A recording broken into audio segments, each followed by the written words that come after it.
सारे खास मेहमान हमारे साथ इस मसले पर जुड़ गए हैं। सीधा रुख करते हैं कृष्णा हेगड़े जी का, शिंदे शिवसेना से ताल्लुक रखने वाले हैं। कृष्णा जी, अब ये बड़ा आरोप जो है सुप्रिया सुले लगा रही है कि जबरदस्ती फंसाने की कोशिश की गई है और इनफैक्ट चर्चा इस बात की है कि विनोद तावड़े का जिक्र आने के बाद ये बम फोड़ा गया।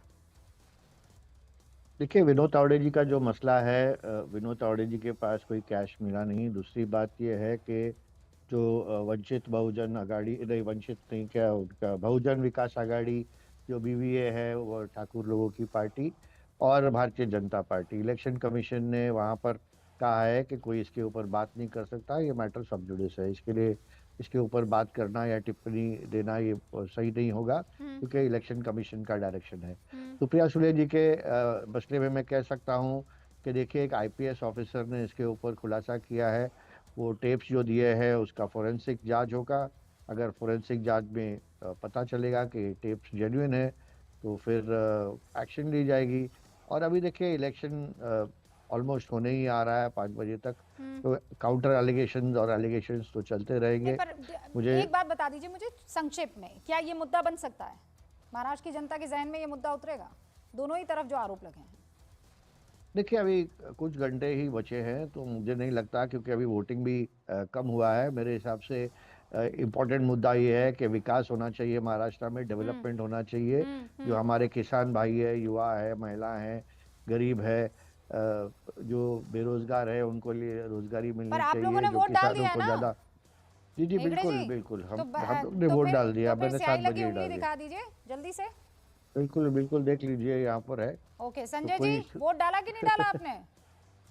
नहीं, मेरा वोट तो दिल्ली में है। मैं दिल्ली में हूँ तो इसलिए मेरा वोट वहाँ है नहीं। ये गजब है आपका। नहीं, दिल्ली में हम्म, रहकर अपने को शिवसेना हम्म, की तरफ से बात रखनी है, कोई बात नहीं, ये भी आपका अधिकार है। तो गुप्ता जी ये बता हम्म। दीजिए, ये मुद्दा रहने वाला है कि नहीं रहने वाला है? देखिए, मुद्दे तो कई रहेंगे, लेकिन मुझे लगता है कि आरोप प्रत्यारोप की इस राजनीति में हमने ना जाने कितने आरोप इन पर लगाए, कितने आरोप इन्होंने हम पर लगाए, और किन किन मामलों पर क्या क्या डिस्प्यूट रहे। लेकिन मुझे लगता है कि आज का दिन जो है वो महाराष्ट्र की जनता का है कि सब मुद्दों को देखने के बाद वो वोट करने जाए और वोट करके इस बात का फैसला करे कि कौन सही था, कौन नहीं था, और आगे विकास का काम कौन करेगा। तो झारखंड में जनसंख्या कम है। झारखंड में जो जनसंख्या है वो 4 करोड़ के करीब है, और महाराष्ट्र की जनसंख्या जो है वो 13 करोड़ के करीब है। तो इसलिए जो प्रतिशत है वो थोड़ा सा इस तरह से निकल के आ रहा है। लेकिन मुझे लगता है कि महाराष्ट्र की जनता और बाहर निकल के आएगी और वोट करेगी। तो मैं आज के दिन किसी भी तरह का आरोप प्रत्यारोप करने की बजाय मैं तो ये कहूंगा कि सत्ता पक्ष हो या विपक्ष हो, आपस में एक दूसरे को नीचा दिखाने की बजाय सही बात को सही कहे और गलत को गलत कहे।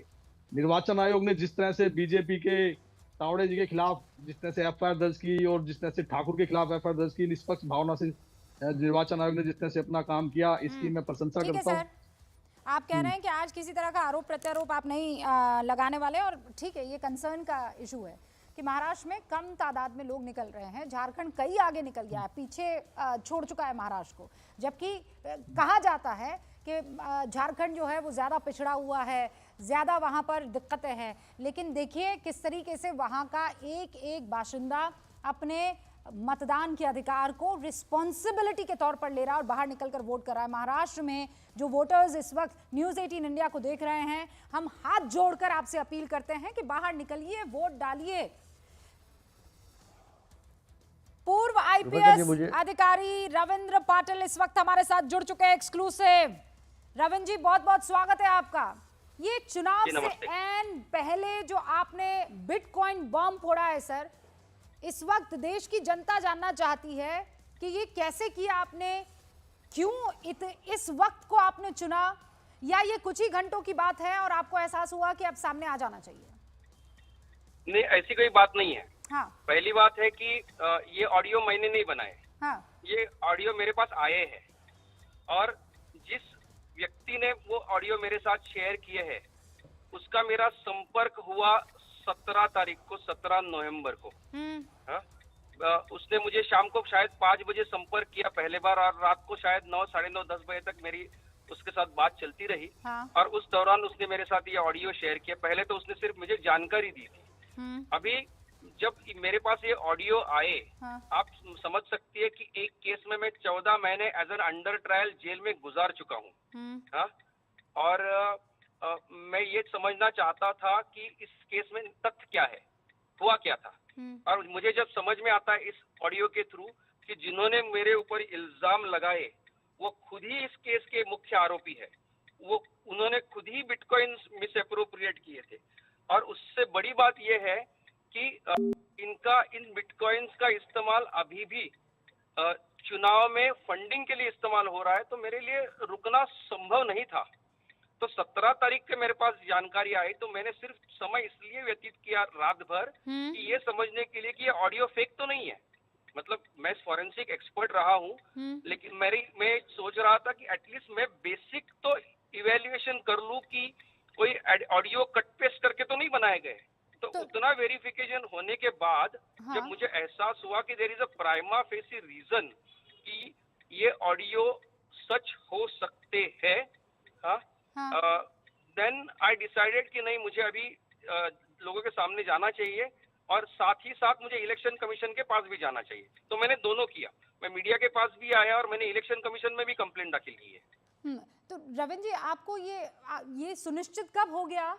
आप कह रहे हैं कि आप खुद एक एक्सपर्ट रहे, फोरेंसिक एक्सपर्ट रहे, ये कब सुनिश्चित हो गया आपको कि इसमें किसी तरह की कोई हेरा फेरी नहीं है?